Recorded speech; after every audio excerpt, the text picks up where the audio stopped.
Expanding Consciousness with your host, myself, Anjula, and I'm very honored to be here today with Susan Kornacki. Welcome. Thank you so much for having me. Of course. Now, Susan Kornacki is a global transformational agent, and I would like to get started with a little bit about your background and how did you even come into your line of working on like global transformation? I was born with it, Okay. which is probably, I would imagine a lot of your viewers out there just feel this, this sense of there's something bigger that's emerging, maybe that's different than what society puts on us. And I got into it because I literally incarnated in, I remember where I came from before I came to this planet. And I didn't lose the break in consciousness. And I remember incarnating in, I remember being in the corner of my parents' bedroom, like being energy before coming in, and then being in my mother's womb. And, just pretty much had been born with the extrasensory capabilities. So my level of awareness, which I didn't realize until I think I got a little bit older, and I'm the youngest of 5 in my family, so my older brothers would always give me a hard time, and I'm like, why are they not nice? Why are they not kind? Can't they see what they're doing has an impact and an effect on me? I mean, really. And I used to tell them that I remember being in my mother's womb, and of course they thought that was just, crazy as well. So I got into it because I'm born with, I heard the call, I know other people say that, but I genuinely did, and knew it was time to come. And it's been an unfolding process over the last 40 years of my life. It's been a very much an unfolding process with not knowing exactly what you have to do, but feeling the feeling to go here, to move there, to do this, to do that. Sometimes you say things and you're not exactly sure why you're saying that, and even you catch yourself in the moment going, oh, maybe I'm supposed to do this. So I've just always known that the planet is in transition. We're going through some deep phases right now.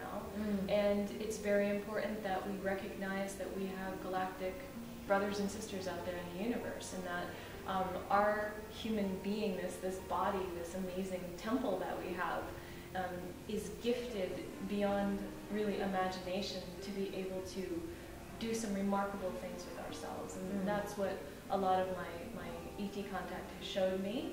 And to be able to give that gift of that knowledge and information to people that are interested in it, because this is about global transformation. This is not just about an individual, although individual is really important. We're talking about a planet waking up at a really critical time right now. So that's just a little bit of information on how started early. We got started really early. It was a hassle for my family, but they eventually got used to it. Yeah. Wow, that's pretty amazing. Now, I don't want to get sidetracked, because I think the global transformation is definitely why we're having this dialogue. But you mentioned the ET communications and having this amazing consciousness of remembrance and heightened awareness and so on. And I do just want to quickly. Because when ETs come up and conspiracy theories come up and so on, I do believe in the play out of light and dark, and all of these things do happen. So the ETs you've had contact with, or that you may be working with, how do we know their agenda is a good agenda? Well, I haven't done anything really malevolent in my life up until I haven't done it. Okay. So my belief is this: if you want to talk about benevolent ETs or malevolent ETs, you need to look at the person that is having the connection and see what their relationships are like with the people around them, and see what it is that they're doing for the world or not doing for the world. It's not, I look at it and go, it's really not that difficult. It's really, really not, maybe for me, but it's not that difficult to see, the patterning and the behavior of the person and see what they're connected to. And, with me, they haven't always been pleasant experiences, in the sense of, like, if you go to the doctor, you get a needle in your arm, it hurts. And if you're a little kid and you get a needle in your arm, sometimes you're like, oh my God, why are you doing this to me? Mom, Dad, how did you allow this to happen? But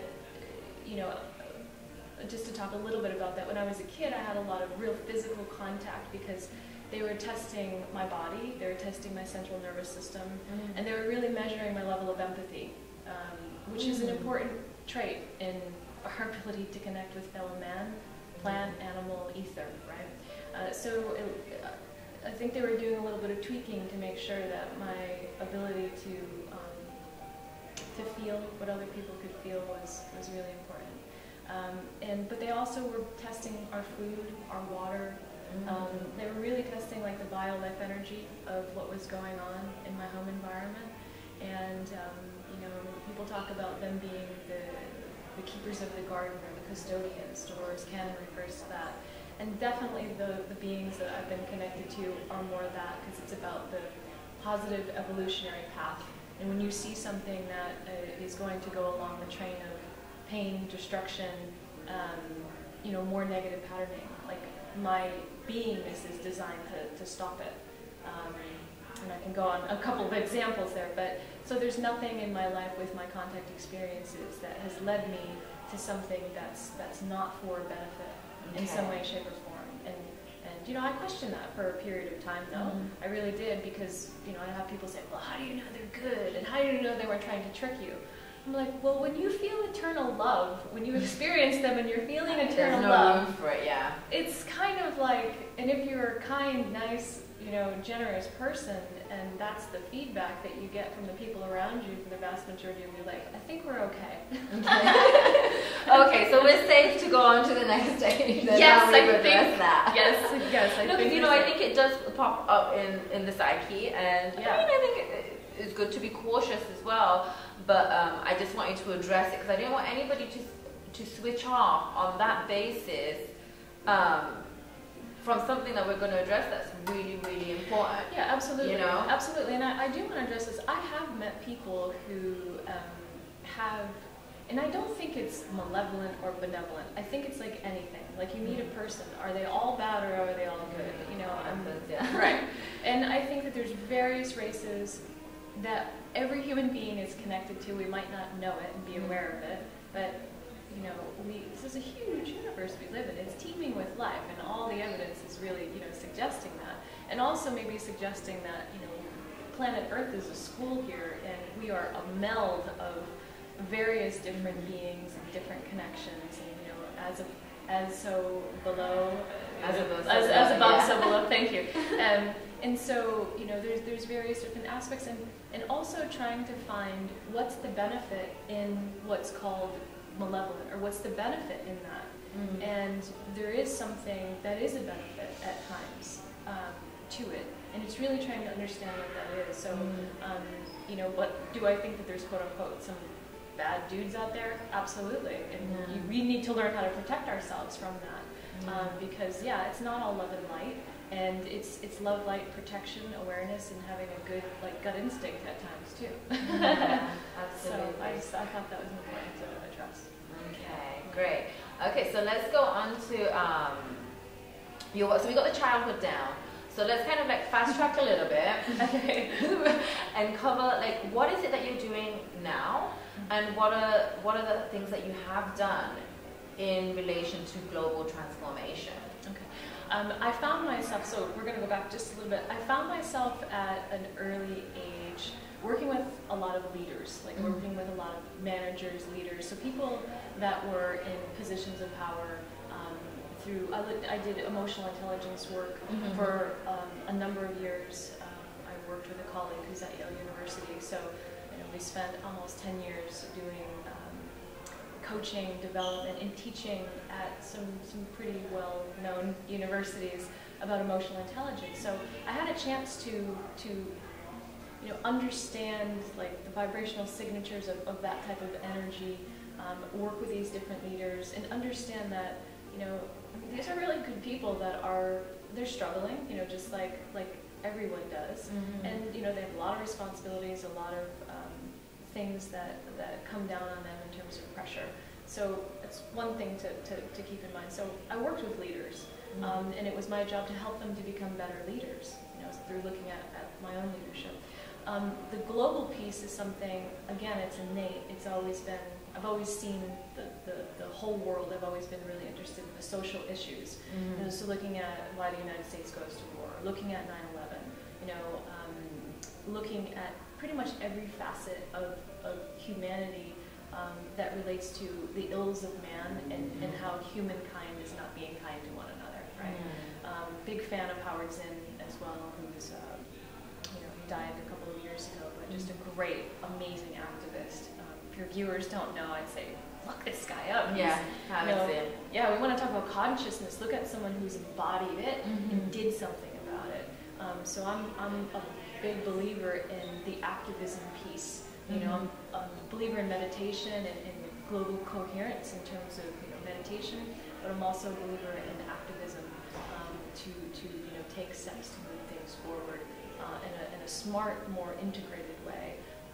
And then looking at what's needed now. So I found myself over the last 3 years working more specifically with resonant technologies. So I currently work at the Resonance Project Foundation with Ms. Haramain and the research team there and the organizational team there.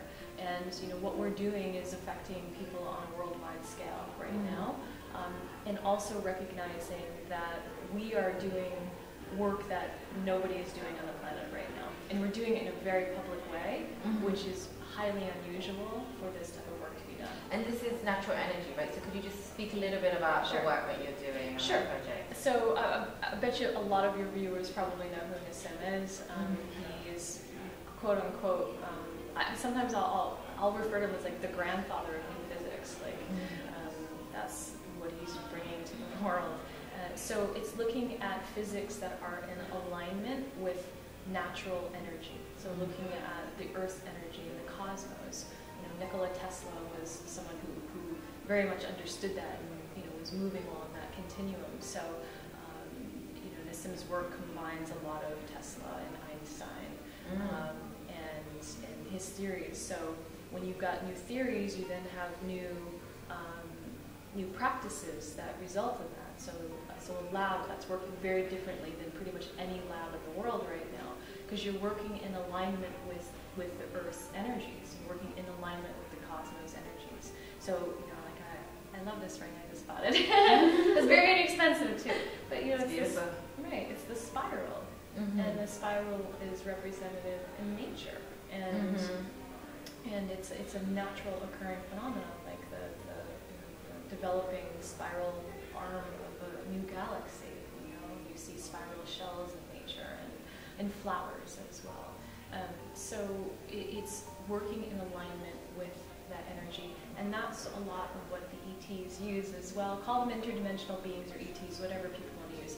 Hey, they're using this. They have it. They're doing it, and it's one of my passions, because when you're a kid, when you're 5, and you see a ship come in, and this thing is beautiful. I mean, it's colorful. It's humming in a way that makes you feel good, right? It's like a memory trigger to something that you knew long before you were in that little physical body of a 5-year-old.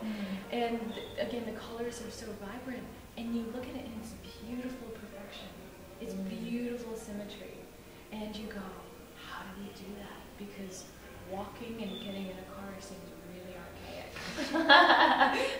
So it kind of is. It's true. Right. And can you imagine if our world knew that this was possible? Yeah. I love the walking and the spaceships. I'm just kind of over the cars. Yeah. It's we live with it. We deal with it. Because there's a lot of beauty in walking, and there's a lot of beauty in getting in your car. You find the beauty in it. But when you're triggered with that as a kid, you go, we can do this. See, this is what we're supposed to do. This isn't just for me to have these experiences, because what's the point, right? It's for everybody to be able to understand and tap into.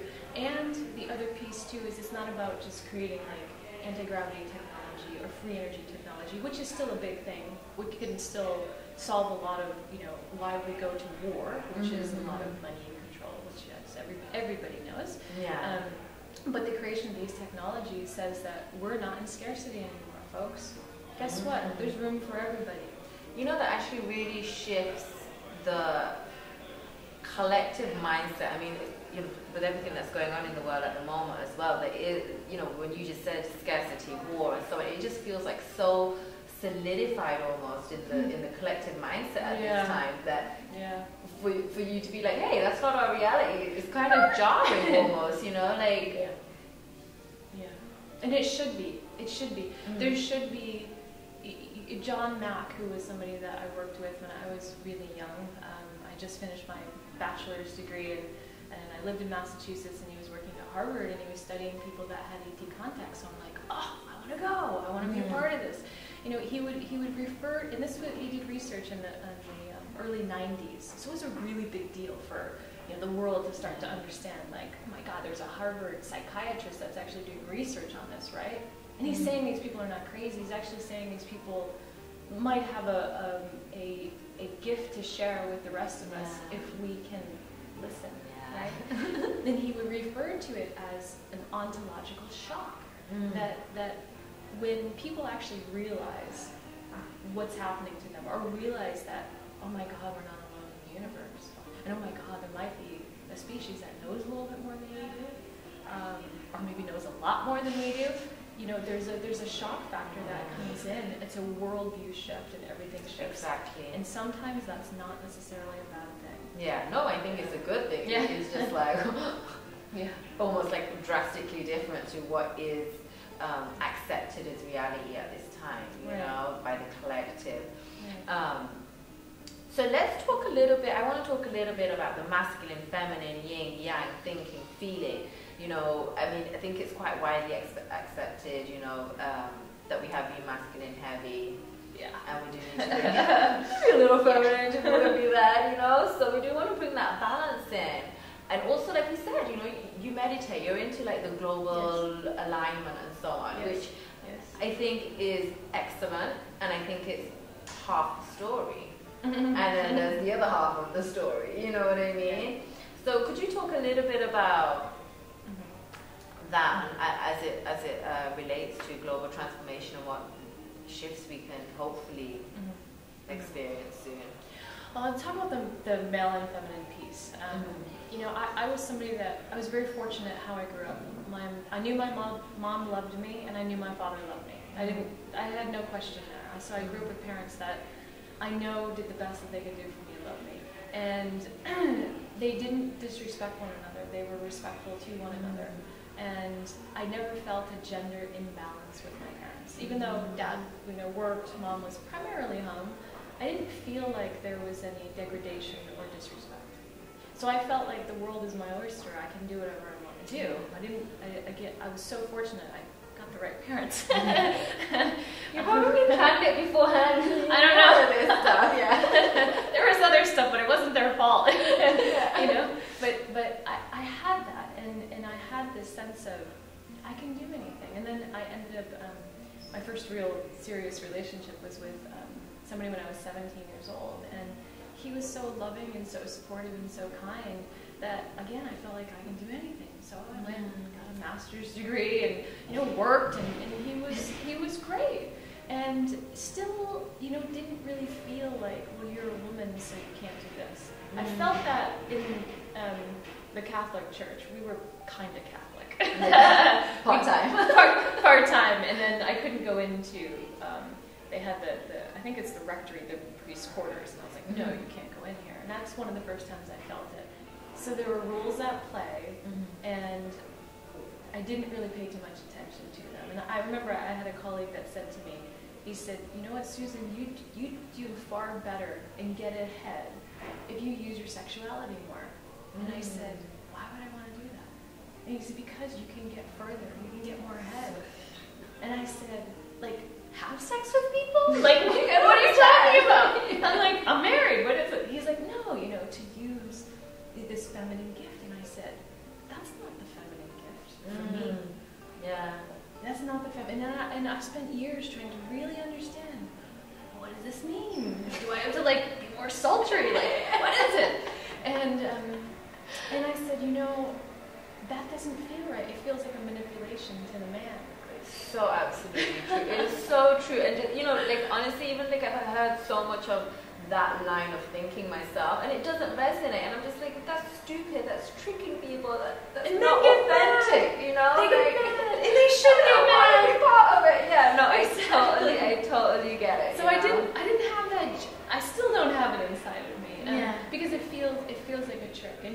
it's not a criticism to women that choose to do that, or that's more natural. Mm-hmm. I'm just different, and this is me, and this is, you know, my truth that I share. Yes. So I said, I think it took me a couple years. I said, I think that I'm okay the way I am, and I think maybe I just need to do more of what I'm already doing, which is being honest, being compassionate, being caring, and knowing that this is about our positive evolution.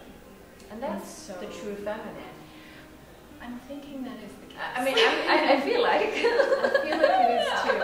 Because if you can, it's like, I'm a mom to a beautiful, amazing 12-year-old girl. And she's awesome, and her name is Sydney. And, you know, it's my job to carve the path for her. To have love, abundance, acceptance, challenge her, of course, but to make her feel like she belongs in this world and that she knows with no question her mother and her father love her. Yeah. So to leave a positive evolutionary path, that to me is the feminine. It's providing that care and nurturing, and also being really discerning to where we give that attention to, because really it's the children that need it most. And sometimes the energy goes in directions where it's not leaving that positive evolutionary path, and I think that's important to be mindful of that. I mean, you've got to keep your cup full, like as a mom, I work full time, you know, raise my daughter, and it's full, you know, my life is really, really, really full, and it's important to, you know, take care of oneself as well, you know, through this journey, because I've done the burnout thing. I've been there. No, and I'm not good to anybody at that point, you know, so that's a little bit the way that I see the feminine, and I see the feminine also, as it relates to global transformation, is being a bridge. I know, like, what I've done over the last couple of years is I'll see this silo over here, this one, this one, this one, and this one, and I'm always trying to pull it together. It's like trying to fire these little pieces together, right? It's like bridging things, having more harmony, having things come together in a way that is conducive for the whole. Again, that's another piece that I've come in with. It's like, it is about the collective, and it is about the whole system.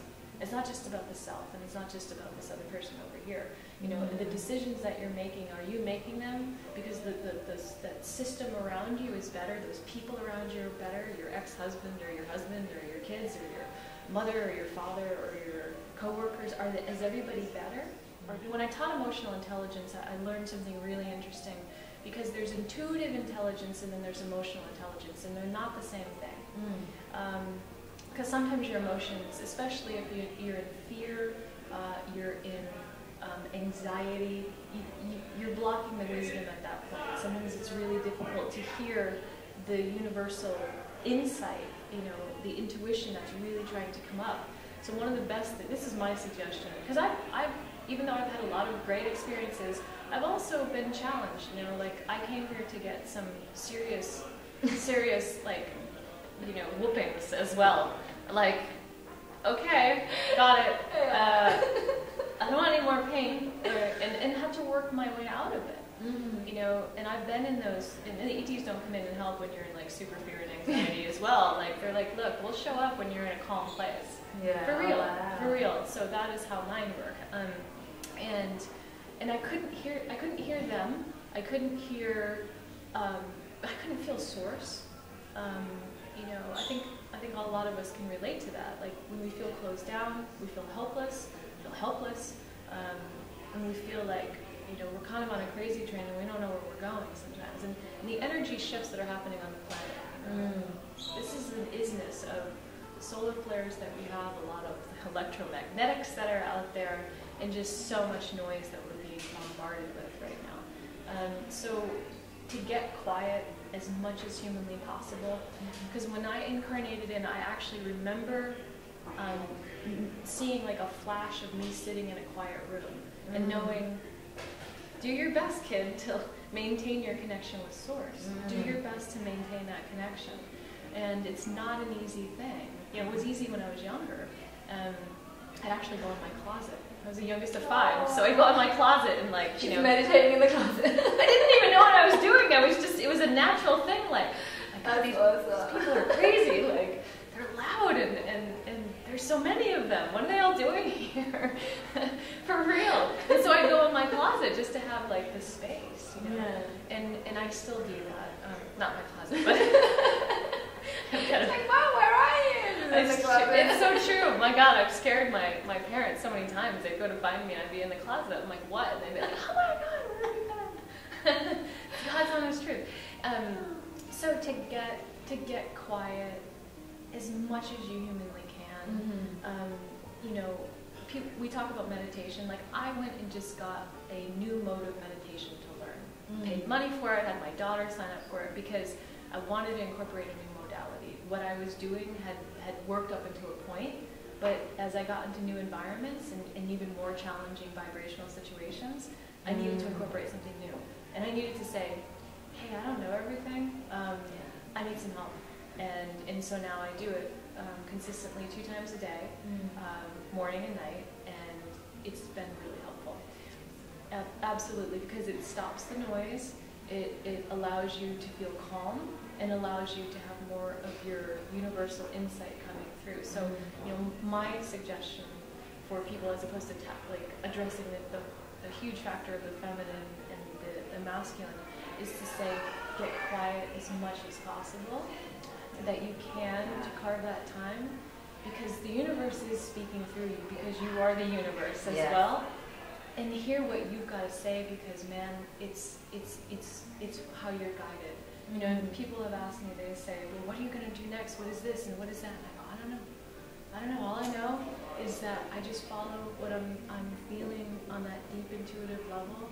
And as long as I can keep that opening like wide and pure, then I know what I'm doing next. Yeah. It's so true, and it's kind of weird because in the society as it is at the moment, it's like, it took me a long time, but I kind of have the same response now. I'm like, everyone's like, what are you going to do? What are you going to do next? What are you going to do about this? And I'm just like, I don't really know. Like, I'm going to have to meditate for a while and we'll see what comes to me, you know? Exactly.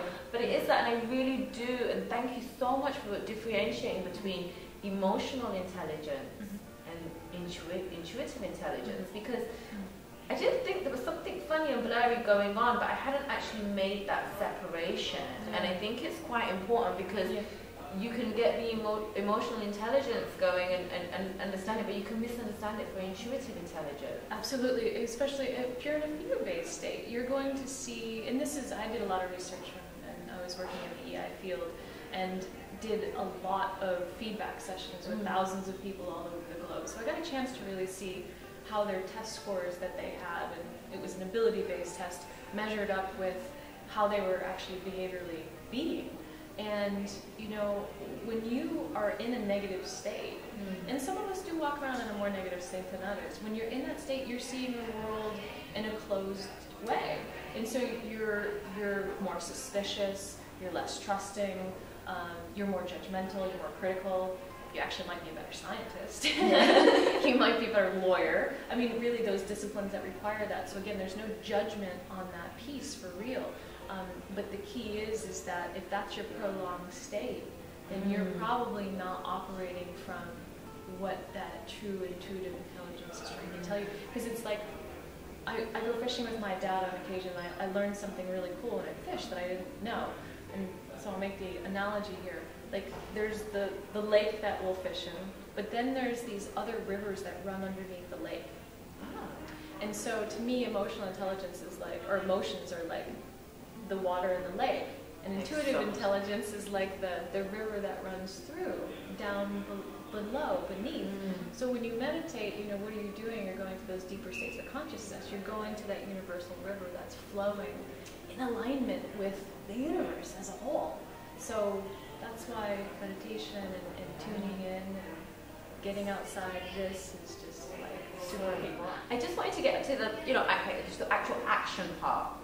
Planet Earth. Good. Global transformation. Right on target. What can we do? What's going on? Like, I think there's 2 ways that I'm going to take this. The first thing that it just is really popping in like really loud is females, and I was one that took a back seat at times that I shouldn't have.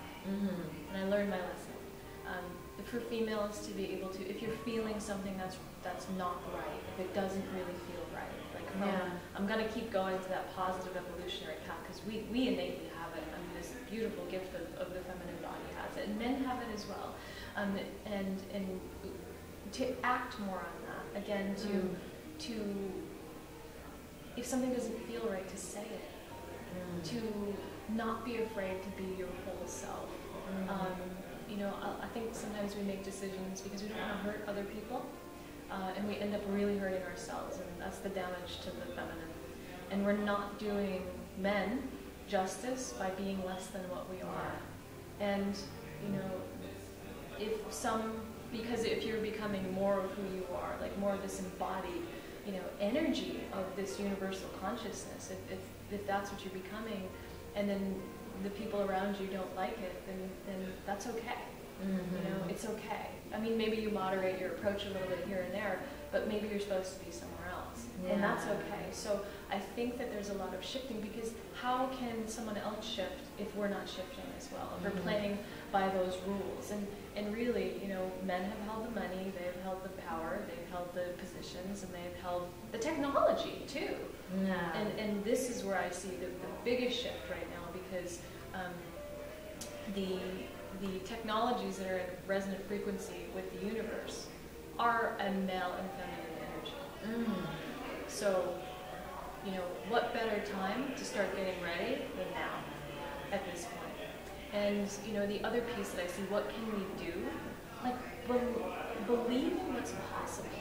Don't be afraid to, because sometimes, I know we do this, right? I do it, and I'm getting a lot better at it, but think, well, this isn't going to happen, or that can't happen. Or this is, well, I've got this limiting belief, I've got that. And I'm not doing Abraham Hicks on everybody, but limiting belief, and you're going to get through it. But it's true, you know? See what's possible, and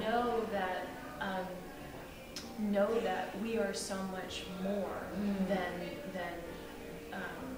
what we feel at times, you know, to feel like this limiting belief.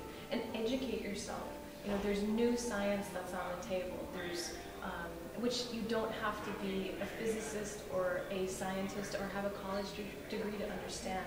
One of the things I love about where I work is that we just produce an online academy, and this thing is rocking. Like, we've got people that are 9 to 80, people that have no degrees to PhDs. Like, this thing is for everybody, because, you know, the time is up on the planet for the fragmentation and then the control and then the powers that be having this and someone having that. You know, I look at why did all these contactees incarnate into so many various bodies all around the globe? Because it's for everybody. It's not just for one person. So, you know, educating yourself, I think, is huge, because it gives you that empowerment. You know, so that's what I see. And take care of your body, take care of yourself, take care of your mind, because there's a lot of influences going on right now. It seems like health is really, it is a gift and not a right anymore.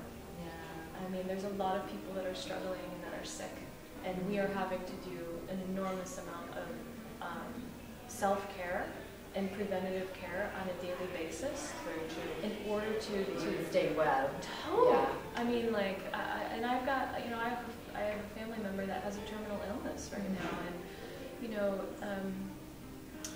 it's all a choice, you know. I mean, it's I'm not saying that he does or doesn't have a choice. That's not what I mean. It's a choice of how we choose to take care of our bodies and our minds, and the social support system around us that we keep, because it is that feedback loop as well. So generally it sounds to me like it's more leading by example, what you're talking about. Yes. So not waiting on other situations or things, or, you know, new campaigns to come up. It's like, sit with yourself and see what comes up and actually own it and do something about it. Absolutely. Everybody has a seat at the table for what's going on. I mean, again, I'm so fortunate and blessed to see a lot of things that go on behind the scenes. And I'll tell you something, everybody's got a seat at the table if they choose to show up. Everybody. This isn't for, you know, just the scientist or the you know, person that's in new energy, health. This isn't. It's not. It's for everyone. It's for the mom. It's for the student. It's for the person that takes care of the general public. Whatever that might be. It's for everybody. Absolutely.